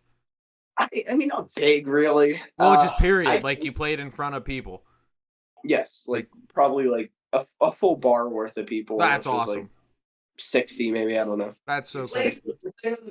I did play with the singer of the Misfits like multiple times though. That's awesome. Cause Yeah. I have a drum set. you Yeah, know? that's awesome. I'm I no love good that. at it. I know like the 4 basic rock beats or whatever, Yeah. and I tinker around with it. A couple of my buddies are super into music. They're in a few different bands, Yeah. and so we tried to do a thing all together, but then like RC was just more fun for me. And they're like, we need to start being serious about this band thing. And I'm like, but my toy cars, You're like, No, and Yeah. that's the part that hurts me the most as a father. When you see your son has a talent, or like by the time he was 7, 8 years old, like I took him on a cruise ship. He got on stage with Flogging Molly, and literally a band that was on tour, a punk band from Florida, got a hold of me. Hey, we're playing at Mr. Small's. Get Cash a Band together. So I'm like, I'm definitely playing in front of people. That's I play nuts. guitar, but I'm not a performer. Here I'm on stage with my kid, with his little mohawk, but the kid could play any Black Sabbath song at age 7. And it's That's crazy. crazy. If he picks up his drumsticks now, he gets better by not even playing. It's crazy. yeah, I'm like really good at drums. So it's hard to Really see your good. kid wasting time. Yeah. But I don't want to push it, because if I push it, he's gonna hate it. Yeah. No, that's why I didn't like drums. Like you, like this was nothing against you. Like You were little. I was really little, and I was like, so I really wanted to play with my friends outside. And like, here's a Cash, you want to practice? I'm like, no, I want to play with my friend Travis outside right now. Like, even drive our toy cars or RC Well, cars. see, outside. this is the fine part. You fall in on a completely different spectrum, because you're racing, you're kicking ass. You're at a pretty high level. Y'all are super serious. But one of these days, and I'm really worried about it, you're gonna find about women, and I mean, you're gonna find out about them. And like, There goes my tires. Well, luckily in this area we're in right now, there's about 800 hillbilly. It's bad. Hillbilly. hey, easy. Yeah. That's what I am and where I'm from. So to ease with the hillbilly comment. No, I'm it, joking, we're, but- we are too now. This We is are bad. too. We are too taking it no, back. I'm as redneck We're as it gets. rednecks. Oh He's yeah, not. I know y'all are, but I'm a little. He's not. I am. He is, but we're don't worry, we are, but it's rough here, like rough. No, and I feel for him at that age, because you got other kids that are racing go-karts, racing motocross, and I'm like, he's like, hey, I drive RC cars, and everybody they don't realize yeah, they're like, they don't realize what spent $30,000 to race RC cars. yeah. And like I I've been, sold my drag car to do this. Like, yeah, it's and Yeah, I've been in. I still do the drag car thing here and there a little bit, just testing tunes and hopefully bracket racing this upcoming season. But I'm like, I was my one ex-girlfriend when I was in the military, she raced a circle track at a Wall Speedway in New Jersey. So I was like, I knew a good bit about I knew about cars and like loved racing. So I'm like, I RC race, like how different can it be? And like, a lot of shit was fairly similar. So I'm like helping her with that. I was her pit guy. So I got pretty involved with that community of racers. And the point I'm making is that the RC community is so much more tighter and cooler and better than any other racing discipline I've ever 100%. experienced. Like, We're all a group of nerds. yeah, yeah. I mean, which is okay because you go to drag racers and they're all hot headed. They're like, I'm like, oh, that's such a nice car you have. And you're like, yeah, go ahead. it's all ego. It's like ego, and like you go up to RC races, you're like, hey, that's a cool car you have. No, It's cool. Thank you. It's cool seeing a 50-year-old guy sitting down having a conversation with a kid yeah, about something they both enjoy together. That to me is awesome. Like, yeah. I- You they don't treat see him that like at the a drag child. strip. You know, I still don't know where these are coming from. I can't get them. Where the thumbs up I think coming it's like Taylor in the Discord, or maybe I don't know. But I'm not. I figure if it was him in the Discord, he'd be texting me like, "Hey, it's me in the Discord." But from? I don't know. Surprises. Anyways, Oh, Well- I do recommend one thing real quick. This is for ESTs. It's Gorilla. Oh, It's like stick. 30-pound gorilla tape. Yes. so I used the 30-pound 3M tape. I don't know if y'all Okay. ever had. Yeah. Same stuff. It's the same Same stuff. shit. Awesome. Well, Like, I've we love been to- tending to use the Protect tape more now, only because like when The I would red need stuff? tape, yeah, it's clear tape, but it's got the red Yeah, the backing. clear red stuff. Yep. Yeah, Josh always has it in the trailer at WOCRC, so like I'll need tape. He has tape in the trailer, so I just go get it That real stuff's quick. crazy. One time you can put it on and it'll fall right off. The next time you need a chisel to get it off. I can't. What I really like about it is how it stays together when you go to pull it completely off. Like Yes, with the 3M tape, because it's more of a foam than like a gel tape. It holds great, Right. but it can be a pain if you want that tape not attached to whatever it is. You know. Yep. How's that Gorilla tape compare like that? It's the exact same. It's honestly it's a little more rubbery than the 3M. It'll peel off in one sheet. It's more like the It'll be Protec off in one that sheet. sense. But it holds. It Yeah. leaves a bit of a residue though. It does leave Whatever. a little, I got brake clean. little tad bit of residue. Yep. Yeah. But it's got like a mesh in it. Yeah. Like string almost. Oh, It's okay. incredible. I'm telling you, this stuff is insane. I guess too. It's like $6 or something. You got it at Walmart, and just replaced it the hobby wing with that coyote stuff that we just got.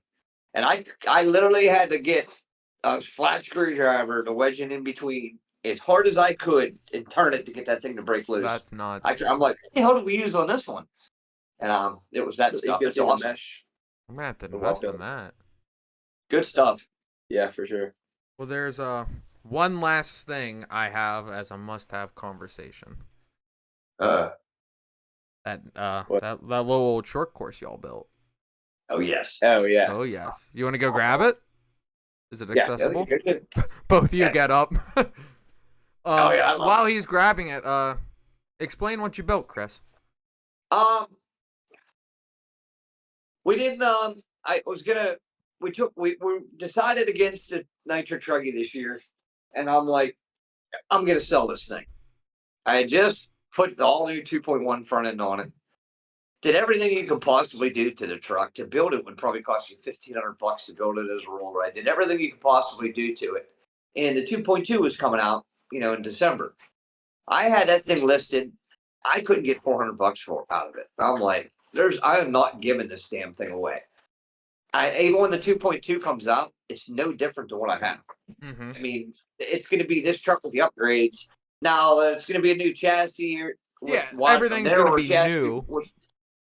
What's that? Everything's going to be new on the you get the 2.2 kit. Everything's going to be new, but you can spend half the cost. The 2.2 is going to have a narrower chassis, but wider arms, but the wheelbase is still the same. Yeah. You're really not getting anything out of it. It's going to share a lot of buggy parts, which I already did. So I'm like, I am not giving this damn thing away. So then, and I was partial to it. I liked the Nitro truck. I liked it more than he did. Mm-hmm. And it was like, maybe I'll run that thing, in novice class, or maybe I'll run it in Truggy this year, once or twice at LCRC or something. But I enjoy doing what I do. Like, he wants me to drive, but I get as much enjoyment watching him than I do myself. Like, we have the track at the house now. I'll play it piss around in the backyard. Mm-hmm. Well, when we met Troy, he got on with ProTech this year.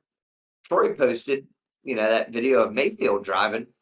Hey, he wanted to thank Techno RC for building, sending him parts, a buggy, pretty much an EV 2.2 buggy, and then the Truggy chassis and building one. And I'm like, wait a minute, we got this Truggy here. I'm like, I'm building a Nitro one. Mm-hmm. And then I found that Hebeo body and realized it was a Nitro body. And I'm like, There this it is. golden. Now, number one, I rebuild his cars every time. So I have arms that have one race on. And 18-degree caster blocks, because that's what came on the 2.1 car. Yeah, I put 21s on it. So I already had all the hubs. I mean, I had everything to build the thing sitting in pieces, Mm-hmm. minus the shock towers that I bought. I don't have $50 in parts to build this out of other You shit. had everything I just sitting have it there. around. If you have a 2.0 buggy, and I looked on eBay right now, there's 2 Nitro Truggy chassis on there for $11. Buy it now. Used ones, 2.0 Truggy chassis. I damn near am thinking about buying one just because they're $20 shipped, and building another one just diameter. Yeah, so you can look at it and you can rub it. Yeah, now I did play a guessing game with it as far as shocks and springs and stuff, and I'm like, well, I know how the buggy handles, I know how the truck handled, how I set it up, but I'm like, I'm just gonna kind of split the difference between the two, and didn't know what to expect. I figured just springs would be too weak. But I used the truck pistons in it just to give it a little more pack, and didn't know what to expect, and we fired up the other night, and honest to God, this thing handles like a champ. Like, Okay, I can't wait to get it on a track where it's actually a good track. It's I'll tell you how it feels. Okay, so it's honestly a weird feel because it feels like an e-buggy in the weirdest way. Like it almost has like the same steering as an e-buggy, which I like really like. Well, Like it has like does. the same power as an e-buggy as steering wise, and it just feels like a truggy on buggy tires in a way. Well, But it's and nitro. that's It's kind of weird. how it should feel like because you got the buggy bits in the front and the back. The only thing truly truggy about it, correct me if I'm wrong, is the length. the length. Yep. It's the truggy chassis and then the truggy center bits to Yeah. make the power do the thing. So Yep. it should really feel like When an you throw e-buggy the more body, than you throw the body on that. Yeah. the body gives it- changes it, yeah. the body gives it, the flying, and I didn't know what to expect. Now, the guys I've talked to a couple guys that have built them out of the e trucks, and they were having an issue with them nose diving, but you got a lot more weight in a battery and stuff. The nitro is lighter than, so I would like to put it on scales balanced. Staying on this just like any short course truck. You're not letting off the throttle going over, it's gonna nosedive. Any short course truck, you're staying on the throttle a little bit. The little bit I drove it, this thing is actually really well balanced. Like It feels like an e-buggy truggy short course. Like it feels like what it sounds like. It's really weird. Really anybody short course It's exactly what it is. Surprise. It's Yeah. it's gonna be fun. I No, can't wait. I'm gonna run it. No, I'll run it the season opener. I'll run it novice because it's an 8 scale novice, so they'll let me run it. Yeah. Why not? That would be a class I'd love to see get going. I'm so I said I got You're my driving secret it. project I'm building. Whenever that's done, then I do my testing I need to do with that. And whenever I'm settled on that, I am gonna build an 8 scale short course at some point. Good. And I think it can only be nitro. After Yes. y'all did it. Like I think Oh, that yeah. is gonna be my first nitro car is this thing that doesn't even exist. Because that's just like Wow. fits my bill. So Well, I'll be your mechanic, and I'll make sure I sponsor that truck. So. good deal. What We'll give you a CMRC stick. I'll give you Oh both. yeah, I need more of those. You'll have an engine. You'll be good. You We'll need take care of to next time we do this, send me the logo, and then I can throw it up on the podcast next time y'all are Oh, on. there you go. You guys can't That'll see the work, too. logos because I got like the logo in the corner, and then I got our names up. You can't see that on this Right. screen, but Yeah. What power plant you got in that pig? The ProTech CR21. Okay. What that is, it's basically an OS Max B21. Nothing fancy. Doesn't have the DLC coded crank. And I'll be honest, man, I don't want to say at his level even. We ran that Drake motor all last year. We ran the Techno block engine, and then at the cancer race, he won that OS B21. The one that I wanted. The one he wanted, that blue one, Mhm. $250 engine. Nothing fancy, 21J carb, nothing fancy, no fancy port work, just a bone stock. It's in that case. It's actually in there. It just a bone stock engine. And that thing has been tried and true. And as much power as the Drake engine is easy to tune. We got 10 minutes worth of fuel mileage out of it. Basically the Drake engines all start the Drakes, even the RM1, they're all made by OS in Japan. Now they all put their own kick to it. Drake has his porting he likes for his power curve. Mayfield for the RM1 has his porting, his that, but they're all based off that same engine. Right. The coated crank, it'll probably last longer than a regular one, just because of the smooth coating they put on it. But bottom line is, I hate to say it, but they're almost disposable anyhow. The engine's $300. I'm not going to spend $200 to buy a piston and sleeve for it. Yeah, you $60 just get a in whole new parents, thing. and spend $300 to rebuild it. I'll pinch it once or twice and set it in the corner and buy another one. Yeah. At that point, it's not like now you're spending $1,000 or $800 on a Drake engine. Yeah, you'll put a $200 sleeve in if it needs it. Right. But at his level, reliability and easy to tune means way more than all that power. And like Reds, the Reds engines, they're so tight that you can't get them to run right. Yeah, they scream when you can get them running, but how good is that? When I see him do just as good, if not better, with that B21, the $250 engine as the 700 Drake he had. Right. You don't need all the power, and especially when it comes on at such a high RPM, it comes on like a rocket. And of course, this is nothing against the Drake at all, because we've had nothing but good experience with it. But it's a lot of power and a lot of unusable power that you do not need. Like the power I'm using with this, like the base like OS or the CR21, it's all usable and then some. It's all through. It's still plenty of power. Nice twerky engine. What's that? It's still plenty of power. It's plenty of power. And I'll be honest, you probably get a faster lap time with that on a track than the Drake engine.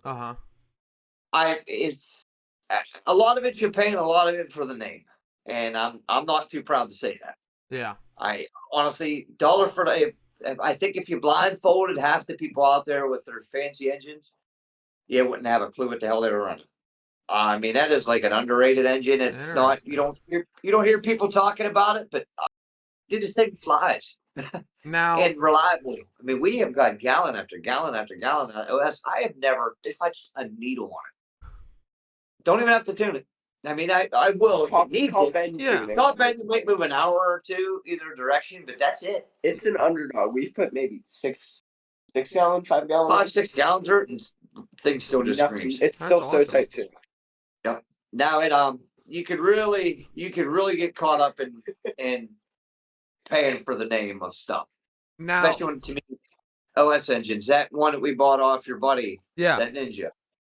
You know, buy that new is only $350, but the 83 Drake is $700. Take the head off, you take the sleeve out, look at the piston and sleeve, and they're like, well, which one's which? Same lock, same, different color head. Different color head. And I think it's worth mentioning with the Drake engines, they come in already pre-broken in, don't they?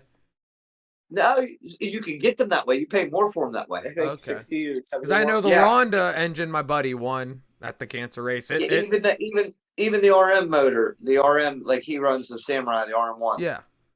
That's what he's running now. You could buy it normal, or you could spend an extra $60 or $70 to have the Drake in, they call it. But we actually send ours to EV Mods to do the same. Yeah, I've been seeing that. It's cool as hell. We're actually seeing the dyno and everything. Oh yeah, to me it's awesome to see it. A lot of people send their stuff to Drake, but it's all an Evis machine. We sent one, that Ninja that we bought off Dave. We sent to Sean Van Dalen. Yeah, which is that's sad. He did it. Evis machine's an Evis machine. I can do it. You can do it. Or whoever, if you know how to set up and do it. Ed goes the extra mile and dyno tunes it, puts it on the machine. After he does the oil bath break-in, he does heat cycles and documents it all and tunes it. So when we get it back from him, it's put the clutch on it and drop it in and go. Huge shout out to him. He's great. No, he's awesome. Very fast shipping, like always on point, and very nice guy to deal with, honestly. He's smart man. Yeah, smart guy. So as far as like that CR21, dude, I will run them things all day long. Now with that truck, so like me being ignorant to the nitro world, because like in electric side, you have like a truggy Tekin motor, and then you have like the buggy Tekin motor, or like there's a buggy and truggy A-scale motor. Right. Is it the same way with nitro? Like, is there like this is nitro truggy, this is nitro buggy, and Yes and no. Some of them are better than others. Yeah. Like ProTech had an SO3 that was a truggy motor block, which block was a Techno block that was a Spec 2 OS, same as a Flashpoint engine. They made the buggy, then they made the truggy. The white header, the silver. Yeah, silver head, truggy engine. It had a hair different porting for more torque. So whenever they did teardrop or whatever, wherever they cut their port timing in, or you know what I mean, they made it more usable power down low. Another thing is the pipe. The pipe means more than anything. Oh yeah. Like you basically put a 75 millimeter manifold on a buggy, and you put an 85 on a truck. And that's for more torque. So that longer manifold gives you more torque. So you can use the same motor, put a longer manifold. That's going to give you more torque. So now the RM1 Mayfield come up and they designed an 80 millimeter, which is in between the two, and that's what we run now. And it really, it balances it out. It's really smooth. So you don't have like that Drake motor was like, then so like running an old YZ125. The thing once you hit 10,000 RPM, it come on like a rocket. That's kind of that 80 millimeter pipe that we put on that RM. It really takes that out of it. It makes the whole power band more usable. So with what setup did you lean towards for the short course, this Nitro short course? The CR21. We put one of them in it. It's affordable. And the shorter pipe too? What's that? The shorter pipe? No, it's got the longer manifold on it. Yep. Okay. Yep, it's got an 85. Doesn't have the 80. I put the 85 on it just to give it more torque. Yeah. Because it's longer, and I haven't really. We only drove it once. Yeah, so you don't have much R&D yet. Once I get it on a track, I will change pipes and see what we like. Right. But it is noticeable difference. The pipes are noticeable difference on them. But the OS makes a 2090 pipe that's pretty much versatile for everything. Now you just change the manifold to change it a little bit. But I'm curious to see on a track with traction with a good set of tires that's when I'll really be able to tell what it's going to do. Yeah, I have a feeling it is going to absolutely rip. I am beyond stoked to see that thing clocking laps wherever it may be first. Yeah, we literally beat the absolute death out of it in the yard yesterday. Like it's front flip, like it's brutal. Tried to break it, couldn't.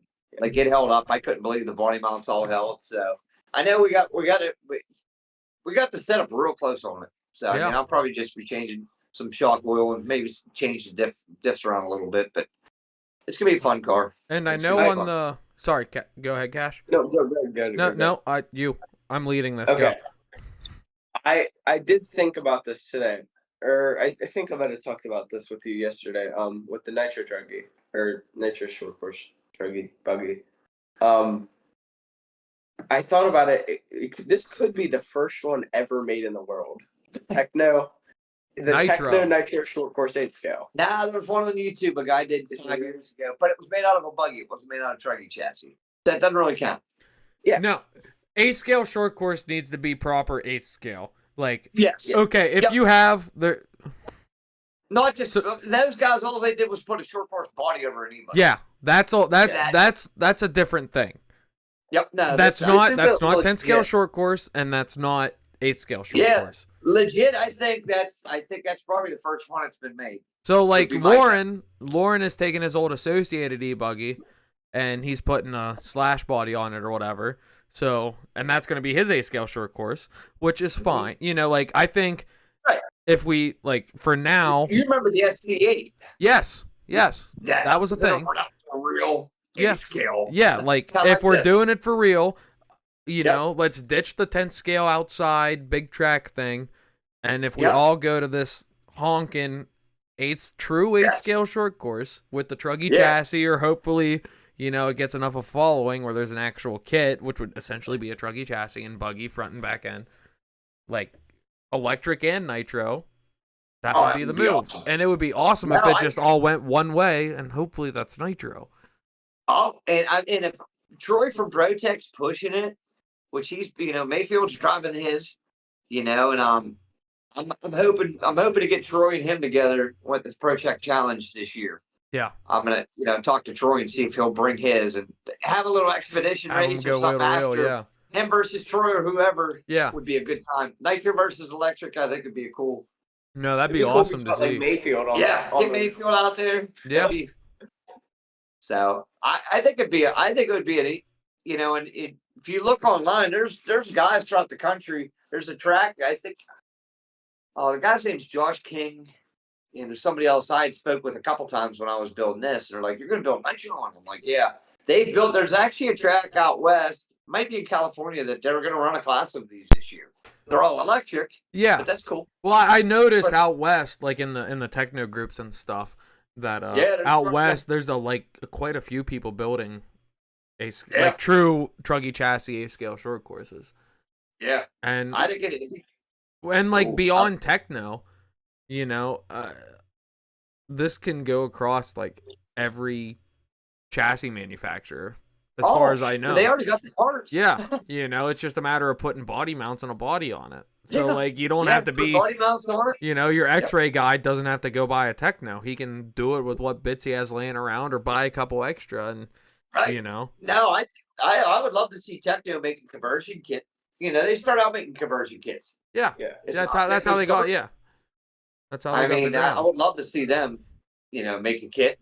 And hopefully it takes off. It would be cool. I think it would be a great thing for companies that are struggling with their selling short course trucks, because I don't know if like companies like struggle selling short course trucks, or it's like they're easy to sell. Well, Techno's the only one selling a short course right now.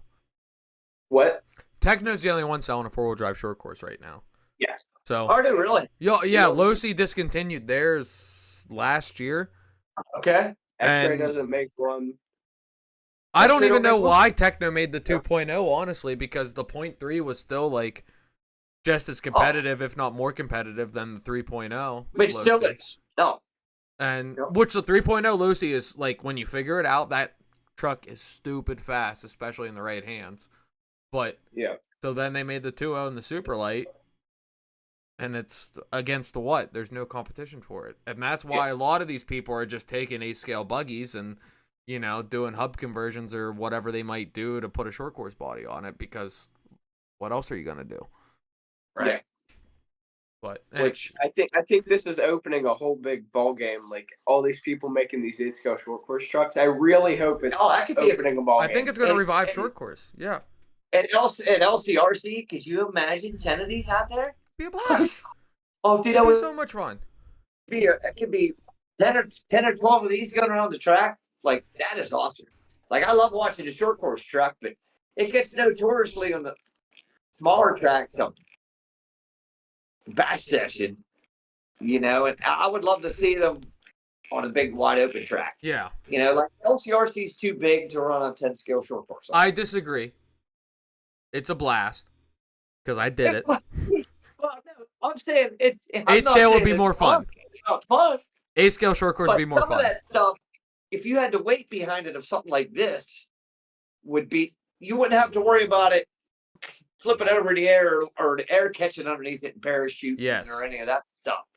Plus, when you have the speed and the power behind it to clear that stuff, like this thing will clear anything an e-bike will. Right? Yeah. I mean, that, to me, having that weight behind it's really gonna, you know, just driving it around there, you wouldn't even been able to tell the body on it. Oh yeah. Like it did not feel like. And that's what I really noticed from Mayfield's video with the one, or with Protec's video with the one they made, or whoever put the video out. But like looking at it, there was no holes cut in the body or nothing. It was just hooked. You know, it was scrubbing, it was whipping, it was doing everything a truggy or a buggy would have done.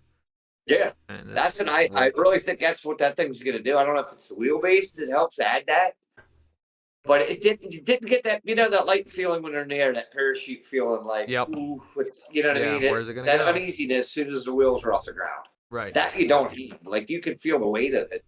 I mean, yeah, it felt great. Even me, I'm not a driver, but I was flying, ripping the thing around like, man, this thing isn't bad. Like it's easy to drive. Yeah. So. But well, sure. No, it's gonna be fun. I think we built the first one. Hopefully, that'd be cool. Yeah, I mean, it's definitely gonna be the first one for our region, as far as I know. Oh yeah. We'll sell it for $20,000 if anyone's. That's a good deal. Sold. Yeah. I think if I listed that on a technical group, I think it'd sell quick. Oh yeah. Easy. I never would. No, we could never sell. I could never sell. That'll never get sold. That's a shelf queen after it's done running. This will be raced, but it's going to be retired someday. It's going to be beat up too hard. But like like even the origins of the super light short course. I don't know if y'all know this. Mike would be the better one to tell the story because he was a little more involved. It started out with Jeremy McGuigan. Have you guys heard of him? Uh-huh. So I haven't. back in my day, of my younger days, he was the team manager for Techno for our region. You know, he was the guy. Him and Mike traveled around doing the circuit together, but Jeremy designed a chassis to turn the 10 scale 4-wheel drive buggy into a short course. Or the mini, you know, with the arms and everything. Like, he did a chassis on his own, and, like, at Big Dogs, he was always testing it, doing a whole bunch with this custom chassis, and then he just took that and sent it out west to the Techno guys, and he's like, hey, I did this thing, try it out, do what you need to do, but we need to make this. And then, you know, there's a lot of other people involved in that, of course, and this is very Spark absolutely. Notes, but, you know, that's essentially how the super light came to town. So, point being, especially at the ProTech Challenge, when the ProTech guys and the Techno guys are there, and you get Mayfield behind the wheel, Mayfield's like, this is pretty sweet, and you put that in a box and ship that bitch to California, and you're like, here's what we made, you have all the parts, you have the molds for all the parts, adjust what goes in the kit and sell this, you know? That is why I actually built this one using all Techno parts too. Yes. The other guys that I've talked to, they're like, well, we use Traxxas body mounts because they flex here. We did this and that. And I'm like, no. And that is going to be a 100% bolt-on Techno parts. Yes. Except the only thing I didn't do was the shock towers, but they were carbon and a little wider. The 2.0, I didn't have a set of 2.0 ones. Okay. I would have had to buy 2.0 shock towers for whatever they cost a piece. And I'm like, I hate to do that. Or these carbon ones were $12 and $10. I'm like, well, I'll just run that. Yeah, whatever. They were easier to drill than aluminum. Yeah. And I didn't know how it was going to work, so I figured I'd put them on. But other than that, it is 100% bolt together. Piece of cake. I mean, I would love to, if we ever get, if Mayfield, if we see him this year, Mugen Challenge or whatnot, he will drive that truck. I promise you. Yeah. Like that is my goal. If I know he's coming, that is my goal. Like, that thing will be decked out in his colors, new body. Like, hey, drive my creation. Tell me what you think. Claim this now. Ryan Mayfield, you at Muggin Challenge, because 1, you're going to be there. 2, we're going to hook you up with the Pieris, and you're going to drive this Scale Nitro short course. Oh, yeah. So he's not going to watch this, but I'm going to reel it, and then I'm going to tag the shit out of it and try to get it seen by whoever needs to be seen, so that Mayfield's like, what are these dudes doing? Oh, look at that. Hey, Ryan, you gave him a body last year, remember? There you go. Cash, Oh, here we go. He gave Cash's body at the Mugen Challenge last year. I got him to sign. He signed those Coors cans. Oh, my body? What's that? Those Coors cans, those have Mayfield's signature on them. Dude, that is great. Yeah, you got them at Motorola this year. Yes. Awesome. Now, I'm hoping, and that's what it would take. All it would take for him to say, hey, build one of these. Yeah. And they'd sell how many kits? Yeah. Yep, there it is. There's the Mayfield body. Yep. It's up in my collection of RC cars in my room. Heck yeah. Yep. But, okay, so we've been going for, like, just about 2 hours. I think it's time to call the recording bit. And we can continue bullshitting on from there. Mike said he'd jump on to bullshit with us if y'all were sticking around, but as we are closing out, Cash, you got any shout outs you want to make last minute? Any thank yous, anything you want to plug? Shout out to Techno. Yeah. I love their cars. Shout out to A-Main ProTech. Also shout out to J&T Promotion, GMB, and EB Mods. Great sponsors. Love them all. And shout out to my dad. He gets me everywhere and buys all my stuff and maintains all my cars. Glad someone does. I'm broke as fuck because of it. Yeah. As long as we don't do this again in a few months and we're doing it from a car, we're fine. As long as you still have the house, we're fine. I need it. No, listen. Sell the house for RC. I walked away. You from needed more tires. I walked away from a pretty high career at one point. Yeah. That I made more than I ever thought I'd ever make, and you know what? My life was miserable. Yep. Yep. Seriously, it's the most money I ever made, and I literally hated life. I didn't get to see him. I didn't spend. Just all I did was work, and I'll never go back to that. I don't need the fancy diesel truck. I don't need the. I lived that life well over it, and I'm happy with what I have now. Yep. And I can We did say the same thing because, like, I mean, not that I was making crazy money, but when I was in the military, 2 years ago in the military was making more money than I am right now. Sure. But just the cost of living alone is way cheaper where I'm at now compared to New Jersey. So, like, my dollar goes farther, and beyond the monetary value of it, I'm just happier. You know, I lost a lot of stressors. You know, Absolutely. but anyways, Chris, anyone you want to shout out or thank or plug? I do thank his sponsors because I couldn't pull it off without him. Like he gets a good enough deal with a lot of these companies now that at first I didn't think it would make much of a difference, but it really does. Yeah. For the amount of travel and every dime you can spend. I mean, even with Techno with you with the military discount, man, it helps. Oh, it's killer. When you're spending the amount of money it costs to race and travel, you know, get stuff 30, 40, 50% off. Oh, and really it helps a lot even just to be a little more competitive because, like, before when I'm a broke high school kid and these guys are like, you need these springs. And I'm like, well, these springs are my entry fee for next weekend. You know, so well, that's 100%. I think that's where it is with the tires. Like I bought all winter tires all winter because I had a little extra money because I was on call a lot. Guys were on vacation, and so I just kind of hoarded them because he's at that level now that man, he's got to have a fresh set because he's at that level where if he does it, the next guy's gonna have him. Yep, exactly. So it's not at the point where hey, we can throw on anything anymore and do good. Yep. You know, it's kind of crossed into that expensive side. Yeah, it's become real. Yep. But it's still fun then. Yeah. If fun goes away, it's not worth doing. Exactly. And it's a blast. No, that was one thing. I forget who told me. It was at P&B. It might have been Sean Van Dalen. We were stressing over our engine at P&B. What were you running? Were we trying to run reds there, and then we put the Flashpoint with a red's head on it. Yeah. We were like stressing. We didn't know what to do. He was like, make the reds he was like, I need to teach you how to tune, Cash. And he taught both of us how to tune perfectly. Yeah. And it really did help us. And he was like, you guys can't turn this into something stressful. You guys need to have a lot of fun. I believe that was him who told that. And also Bill Borden. He also told us that.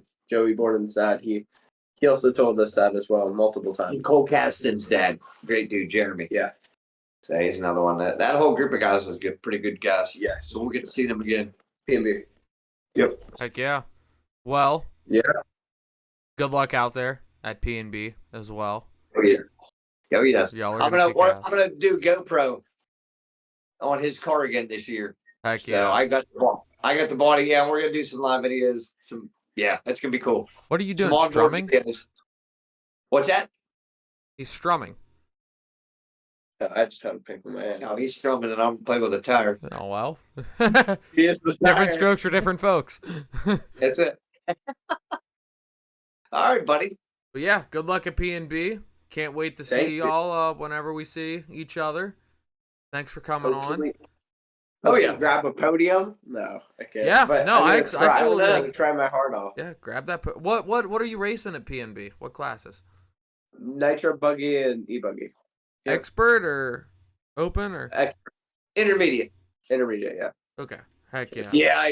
Yeah. You look at that stack. It's a stack. Oh yeah, dude. Yeah, that's a.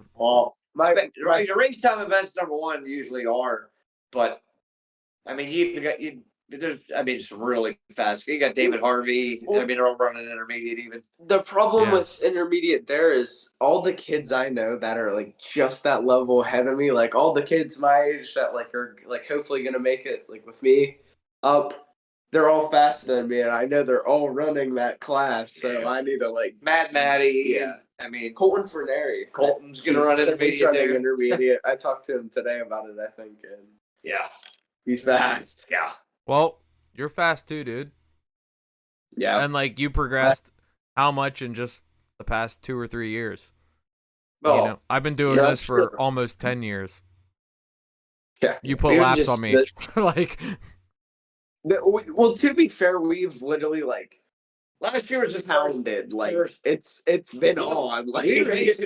I think what was it? 37 out of 52 weeks. We probably more. Yeah, That was last year. I Somewhere, did. yeah. I did We did 17 8 races states. last summer. I thought that was a lot. Yeah, we Fuck. did 37 or 38 Wow. that year. 37 or 38. 8 states. I mean, we raced in 3 states in 1 week. The one time we raced here. We drove to Michigan, left Michigan, and drove to Browns the day after. We left there at 7 o'clock on a Friday night, drove all night, and went raced at Browns. Then came home. My engine blew up that day too. That's nuts. Oh yeah, But we're getting it done. Yeah. all right. I'm going to click All right, the brother. I'm going to click the stop recording bit, so thanks for joining. Thanks everyone for following. Thanks for having us. Yep. Like, subscribe, all that jazz. And I got to do the thing. Davey's not here again to do the thing for me. Remember to keep it between the pipes and keep it on all fours and slow is fast. Thank you. Yeah, thumbs up. There we go. Good night, guys.